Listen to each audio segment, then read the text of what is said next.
Assalamu alaikum, this is Mehdi Hassan and welcome back to another video. আজকের ভিডিওতে আমরা আলোচনা করতে চলেছি দাখিল পরীক্ষা 2025 সালের গণিত সৃজনশীল অংশের এই কয় নম্বর প্রশ্ন, এই 9 নম্বর প্রশ্ন নিয়ে, তাই না? আমি বিগত ভিডিওগুলোতে প্রায় সবগুলো প্রশ্নের উত্তর নিয়ে আলোচনা করেছিলাম, বিশেষ করে জ্যামিতি অংশ বাদ দিয়ে সবগুলো প্রশ্নের সলিউশন নিয়ে আলোচনা করা হয়ে গেছে। কাইন্ডলি আপনারা আগের ভিডিওগুলো দেখে নেবেন, ওকে? আর আপনাদের যদি কোনো মতামত থাকে কিংবা কোনো কোয়েশ্চেন থাকে তাহলে আমার ফেসবুক পেজ মেহেদি টক্সে যাবেন এবং সেখানে গিয়ে প্রয়োজনীয় প্রশ্ন কিংবা মতামত জানিয়ে দেবেন। এখন আমরা এই 9 নম্বর প্রশ্নটির সলিউশন ইন ডিটেলসে স্টেপ বাই স্টেপ বোঝার চেষ্টা করব। তো চলুন কথা না বাড়িয়ে আমরা মূল আলোচনায় যাই। ক নম্বর প্রশ্নে বলা হয়েছে, একটি বৃত্তচাপ কেন্দ্রে 30 ডিগ্রি কোণ উৎপন্ন করেছে, বৃত্তের ব্যাস 16 সেন্টিমিটার হলে বৃত্তের চাপের দৈর্ঘ্য নির্ণয় করো। এখন আমরা বৃত্তচাপের এই সূত্রটি প্রয়োগ করব। এই সূত্রটি S = pi R theta divided by 180 degree. এটা হচ্ছে কয় পৃষ্ঠা? 312 পৃষ্ঠা বইয়ের। সো ক নম্বর অঙ্কটি খুবই সোজা। ক নম্বর, তাহলে আমাদের এখানে কি দেওয়া আছে? বৃত্তের ব্যাস দেওয়া আছে বৃত্তটির ব্যাসকে কি দ্বারা প্রকাশ করা হয়? 2r দ্বারা, তাই না? 2r = 16 centimetre. তাহলে আমরা r এর মানটা বের করে নেব, ব্যাসার্ধ। অতএব ব্যাসার্ধ r = 16 ডিভাইডেড বাই 2, তার মানে হচ্ছে 8 সেন্টিমিটার। তাহলে ব্যাসার্ধ বের হয়ে গেছে। এখন আমরা কি করব? বাকি যেগুলো দরকার হবে সেগুলো লিখে নেব। তাহলে কোণ কত দেওয়া আছে? কোণ দেওয়া আছে 30 ডিগ্রি। কেন্দ্রে উৎপন্ন কোণ থিটা = 30 ডিগ্রি। এবার আমরা সূত্রটি লিখে নেব, তারপর বাকি মানগুলো বসিয়ে দেব। আমরা জানি বৃত্তচাপের দৈর্ঘ্য S = pi R theta divided by 180 degree, right? পায়ের মান কত? 3.1416। আর এর মান কত আমাদের? 8। থিটার মান কত? 30 ডিগ্রি, তাই না? 30 ডিগ্রি। আর এখানে আছে 180 ডিগ্রি। এখন আমরা ক্যালকুলেটর ব্যবহার করে বাকিটুকু করে নেব। সুন্দর করে আমরা চালু করে দিলাম। উপরে আছে এগুলো তুলে নেব। তাহলে আমরা এই পাশে রেখে দিই। ব্র্যাকেট 3.1416 ইন্টু 8 ইন্টু 30 ডিগ্রি না দিলে হবে, ভাগ 180 ডিগ্রি। 180, আশা করি বুঝতে পেরেছেন। সমান প্রেস করি, দেখতে পাচ্ছেন এটা এসেছে। সো এটা হচ্ছে অ্যান্সার 4.1888, রাইট? একক কী দেওয়া আছে? সেন্টিমিটার। সো আমরা সেন্টিমিটার দিয়ে দেব, সেন্টিমিটার। আর যেহেতু প্রায়টা কি অমূল্য সংখ্যা, তার মানে এখানে আমাদের প্রায় রেখা লাগবে, তাই না? প্রায়কে মূলত আকারে প্রকাশ করা যায় না। এখানে চাইলে আমরা 2 ঘর নিতে পারতাম, এতগুলো না নিয়ে আমরা 2 ঘর নিই। 4.1888 এসেছে, তাই না? তার মানে আমরা এই 2 ঘর নিব। তার মানে আমরা এই ঘরে তাকাবো, তাই না? এই ঘরে যদি 5 থেকে 9 মধ্যে থাকে, তার মানে এর সাথে 1 যোগ করা লাগবে। আশা করি এগুলো আপনারা শিখেছেন প্রথম অধ্যায়ে বাস্তব সংখ্যাতে। তার মানে আমরা এটাকে লিখবো 4.19। তাহলে আমরা এখানে এতগুলো না লিখে জাস্ট 2 ঘর পর্যন্ত নিলাম। 4.19 সেন্টিমিটার প্রায়। এখানে 2 ঘর নিলে ভালো হতো। যাই হোক, এত কাটাকাটি করা যাবে না, তাই না? সেটা হচ্ছে আমাদের ক নম্বর প্রশ্নের সলিউশন। এখন আমরা কি করব? এই খ নম্বর প্রশ্নের সলিউশন নিয়ে আলোচনা করব। খ নম্বর প্রশ্নের সলিউশন মানে এরকম অঙ্কগুলো আমি আগের ভিডিওগুলোতে ইন ডিটেলসে আলোচনা করেছি স্টেপ বাই স্টেপ। আশা করি সেগুলো দেখে নেবেন। এটাও বুঝিয়ে দেব, বাট ভিডিওটা বেশি বড় করা যাবে না, তার জন্য বেশি আলোচনা করব না। খ নম্বর, তাহলে আমাদের কি বলা হয়েছে, একটি সমবাহু ত্রিভুজের এক বাহু এ মিটার, প্রত্যেক বাহুর দৈর্ঘ্য 3 মিটার বাড়ালে ক্ষেত্রফল এত মিটার বেড়ে যায়, তাই না? তাহলে আমরা সুন্দর করে এঁকে নিব। তাহলে আমি প্রথমে সমবাহু ত্রিভুজটা আঁকছি এদিকে অন্য একটা জায়গায় বোঝার জন্য। এটা আমাদের একটা সমবাহু ত্রিভুজ যার বাহু দৈর্ঘ্য হচ্ছে এ, তাই না? সো এ প্রত্যেক বাহুর দৈর্ঘ্য 3 মিটার বৃদ্ধি করবে, মানে এ আছে তার সাথে 3 যোগ করবে, তাহলে নিশ্চয়ই এটার দৈর্ঘ্যটা বেড়ে যাবে, একটু বড় হবে। তাহলে a+3 হবে, a+3 হবে, a+3। তাহলে এটার বাহু দৈর্ঘ্য কি আছে, বাহু দৈর্ঘ্য এ মিটার। তাহলে ক্ষেত্রফল কত হবে, সমবাহু ত্রিভুজের ক্ষেত্রফল আমরা কি জানি, √3/4 এবং বাহুর উপর স্কোয়ার, তাই না, বর্গ মিটার, তাই না? সো এটার ক্ষেত্রে আমরা কি পেলাম, এটা পেলাম। এটার ক্ষেত্রে আমাদের বাহু কি হবে, a+3 মিটার। তাহলে ক্ষেত্রফল কত হবে, আমরা সূত্র কি জানি, √3/4 বাহু স্কোয়ার। বাহু তাহলে কত হলো এখানে, a+3 তার উপর স্কোয়ার বর্গ মিটার, তাই না? এখন আমরা এগুলো লিখে নেব সুন্দর করে। প্রথমে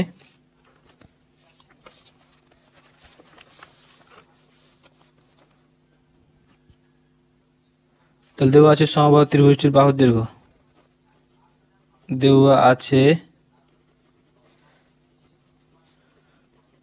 সমবাহু ত্রিভুজটির বাহুর দৈর্ঘ্য, ত্রিভুজটির বাহুর দৈর্ঘ্য এ মিটার, তাই না, এ মিটার। তাহলে আমরা এ ধরে নিয়েছি, তার মানে এর ক্ষেত্রফল থাকবে। তাহলে ত্রিভুজটির ক্ষেত্রফল অতএব সমবাহু ত্রিভুজটির ক্ষেত্রফল √3/4 a স্কোয়ার বর্গ মিটার হয়ে গেল। এখন বাহুর দৈর্ঘ্য কতটুকু বাড়াবো আমরা, 3 মিটার করে বাড়াবো, তাই না? সো a+3 হয়ে যাবে। এখন বাহুর দৈর্ঘ্য 3 মিটার বাড়ালে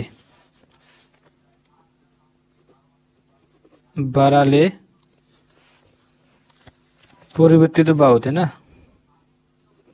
পরিবর্তিত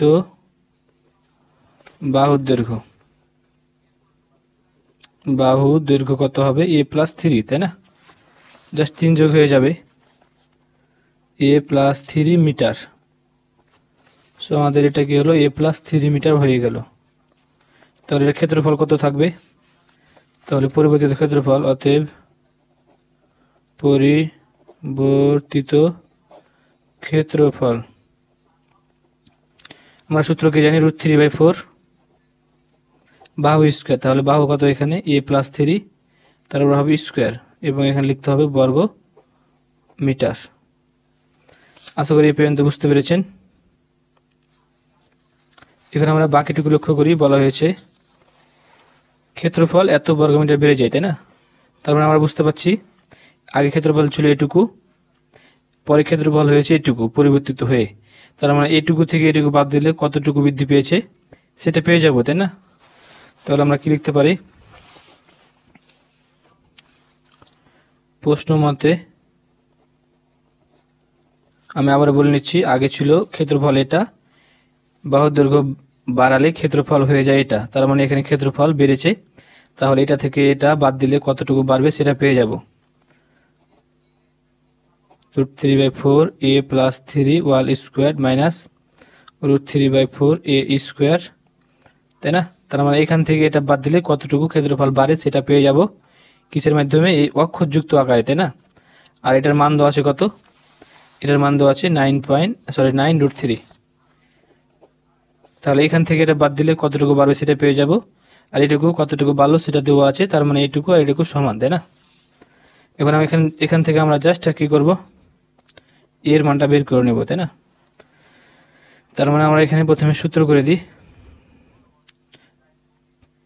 তাহলে এখানে √3/4, এটা হচ্ছে a প্লাস বল স্কোয়ার, তাহলে a স্কোয়ার প্লাস 2, তারপরে হচ্ছে a, তারপর যে b মানে 3 প্লাস b স্কোয়ার মানে 3 এর উপর square minus √3/4 a square equals 9√3। আশা করি বোঝা গেছে। এখানে আমরা কি করতে পারি, √3/4 এখানে কত হচ্ছে a স্কোয়ার প্লাস 3 কত 6, 3 হচ্ছে 9, √3/4 a স্কোয়ার 9√3 বসিয়ে দিলাম। এখন আমরা এই দুই জায়গা থেকে কি কমন নেব, √3/4 কমন নেব। এটা আগে কমন নিলে বেশি ভালো হতো, অযথা পরে করতে গেলাম। তাহলে √3/4 কমন নিচ্ছি, তাহলে এখানে কি থাকবে, √3/4 এই দুইটার থেকে আমরা কমন নিচ্ছি, তাহলে এটা এবং এটা কেটে যাবে। তাহলে এখানে থাকবে কি a square plus 6a plus 9, এটা এবং এটা কেটে গেল, তাহলে এখানে থাকলো মাইনাস a স্কোয়ার। জাস্ট এই দুই জায়গা থেকে এটা কমন নিলাম, এখানে থাকলো এটা মাইনাস, এখানে থাকলো এটা, এখানে 9√3 বা a স্কোয়ার, আমরা এখানে লক্ষ্য করি a স্কোয়ার স্কোয়ার কেটে গেল, তাহলে এখানে থাকলো 6a প্লাস 9, এটা গুণ হয়ে আছে, এটা গুণ হয়ে আছে, তাই না, এটার সাথে, তার মানে এই পাশে গেলে ভাগ হয়ে যাবে, তার মানে সিম্পলি এটা উল্টে যাবে, তাই না, এই পাশে গেলে উল্টে যাবে, 4/√3 হয়ে গেল।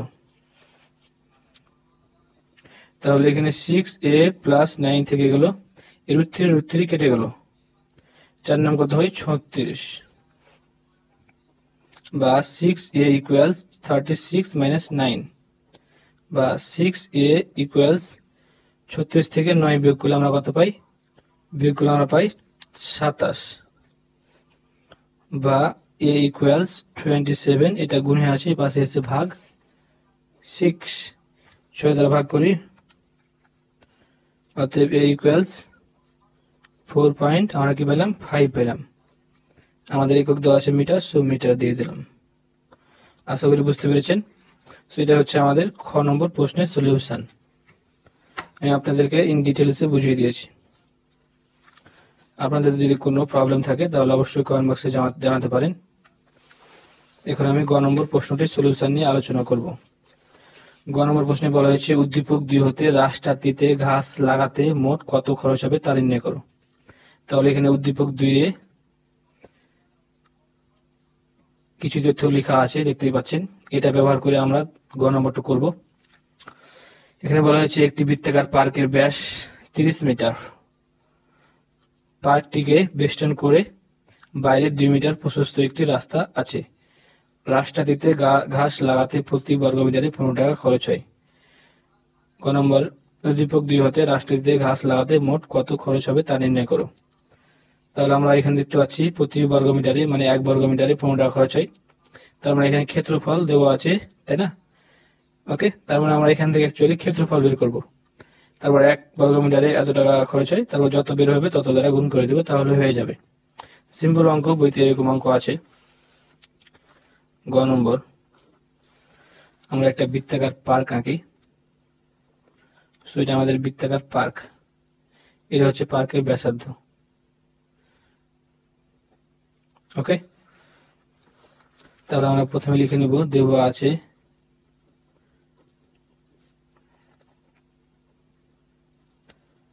বৃত্তাকার, দেওয়া আছে বৃত্তাকার পার্কটির ব্যাস, ব্যাসকে আমরা 2r দ্বারা প্রকাশ করব। 2r সমান হচ্ছে 30 মিটার। এখানে না আমাদের হলো না, যাই হোক আমরা এখন ব্যাসার্ধ বের করে নেব। অতএব বৃত্তাকার পার্কটির ব্যাসার্ধ, আমরা এখানে সরাসরি ব্যাসার্ধ লিখে নিচ্ছি। আর ইকুয়ালস 2 গুণে আছে বা শেষে ভাগ, তাহলে কত হবে 30/2, তার মানে 15 মিটার, রাইট? এখানে বৃত্তাকার এটুকু লিখলে ভালো হতো, বৃত্তাকার পার্কটির ব্যাসার্ধ আমি লিখে দিচ্ছি এখানে। তখন অনেকে আবার বলবে যে বুঝতে পারলাম না, তার জন্য লিখছি বৃত্তাকার পার্কটির ব্যাসার্ধ আর ইকুয়ালস 30/2 ইকুয়ালস 15 মিটার, 15 মিটার, তাই না? আমাদের চিত্রটা এখানে হবে না, একটু দূরে আঁকি,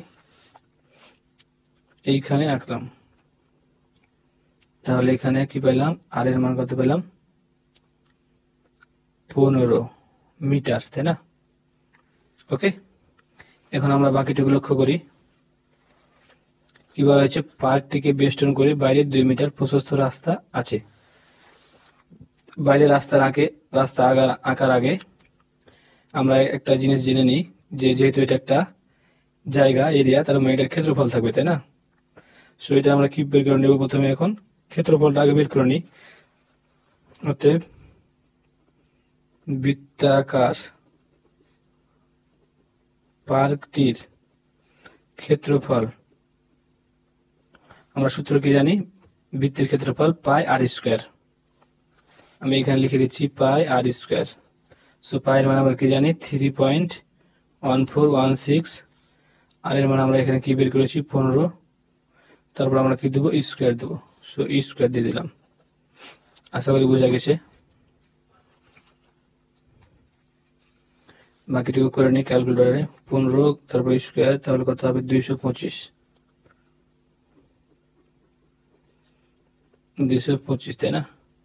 তার সাথে গুণ কত, 3.1416, কত হলো এখানে আমাদের 706.86 বর্গ মিটার।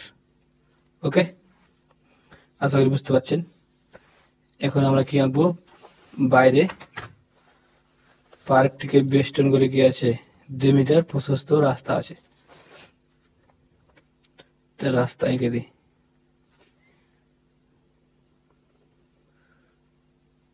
সেটিকে হচ্ছে কয় মিটার, 2 মিটার। এখানে 2 মিটার লিখলে ভালো হতো, ছোট হয়ে গেল, আঁকা ভালো হলো না। এভাবে আঁকলে একটু সমস্যা হবে, নাম্বার কম দিতে পারে। এখানে মিটার লিখতে হতো, এখানে মিটার ভালো করে আঁকতে হতো। তাহলে এটা কি রাস্তা, তাই না? তাহলে আমরা এখন কি করব, এটুকু হচ্ছে শুধু পার্কের ব্যাসার্ধ, আমরা এটুকু যোগ করব, তাহলে 15 আর 2 17 হবে রাস্তা সহ পার্কের ব্যাসার্ধ, তাই না? তাহলে আমরা প্রথমে এখন কি করব, রাস্তা সহ পার্কের ব্যাসার্ধ বের করব, রাস্তা সহ পার্কের ক্ষেত্রফল বের করব। ওকে, এখন রাস্তা সহ পার্কের ব্যাসার্ধ কত, আমরা এটাকে আর দিই বড় হাতের, 15, এটা হচ্ছে পার্কের পার্কের হচ্ছে ব্যাসার্ধ, আর এটা হচ্ছে 2 রাস্তার ব্যাসার্ধ, তাই না? তাহলে 15 আর 2 17 মিটার।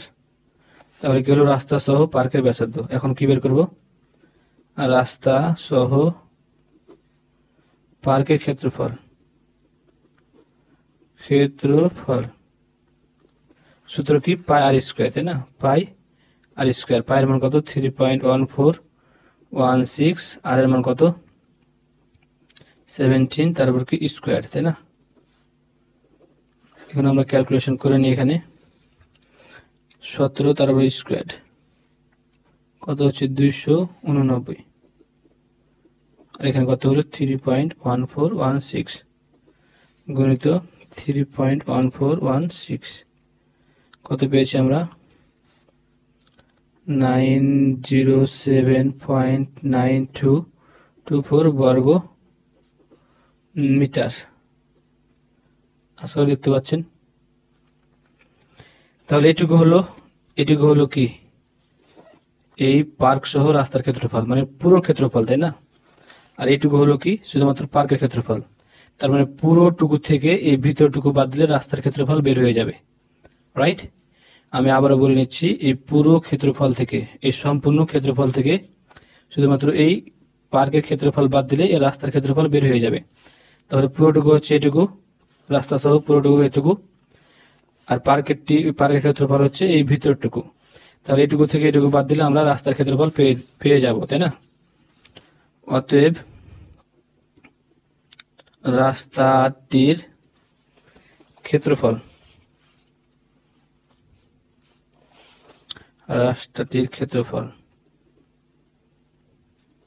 এখান থেকে বাদ দিই, 907 দশমিক বিয়োগ এটা হচ্ছে 706 দশমিক এত। এখানে আমরা সুন্দর করে বিয়োগ করে দিই, বিয়োগ 706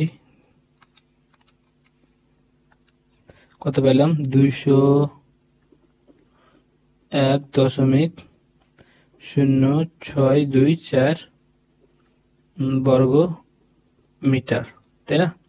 তাহলে আমরা এত বর্গ মিটার কি পেলাম, রাস্তার ক্ষেত্রফল পেয়ে নিয়েছি। এখন আমাদের প্রশ্নে কি বলা হয়েছে যে রাস্তাটিতে ঘাস লাগাতে প্রতি বর্গ মিটারে 15 টাকা খরচ হয়। তাহলে ঘাস লাগাতে মোট কত টাকা খরচ হবে তা বের করতে বলা হয়েছে, তাই না? তাহলে আমরা প্রতি বর্গ মিটারে মানে 1 বর্গ মিটারে দেখতে পাচ্ছি 15 টাকা খরচ হয় ঘাস লাগাতে। তাহলে আমরা লিখে দিব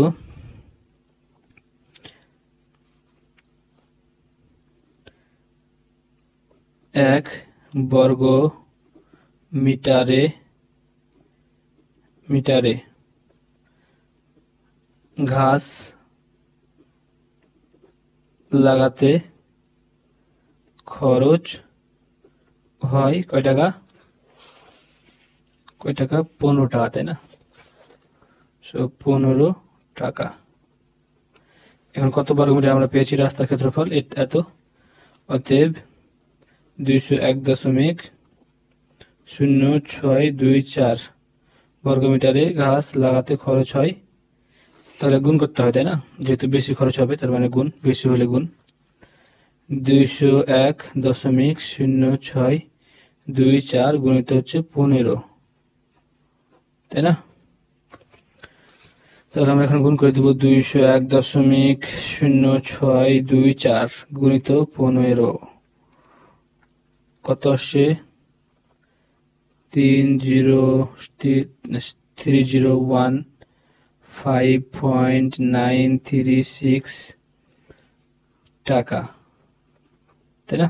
মানে 3015 টাকা এত পয়সা।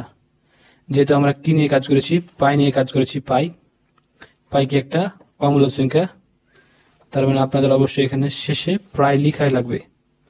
এখানে কি লেখা লাগবে, প্রায় লেখা লাগবে। Okay, so this is the final answer. আশা করি বুঝতে পেরেছেন। আপনারা যদি এখনো না বুঝতে পারেন তাহলে অবশ্যই কমেন্ট বক্সে জানিয়ে দিবেন। দেখা হবে পরবর্তী ভিডিওতে। সে পর্যন্ত ভালো থাকবেন, সুস্থ থাকবেন এবং আমাদের ফেসবুক পেজে প্রয়োজনীয় মতামত জানিয়ে দিবেন। আল্লাহ হাফেজ।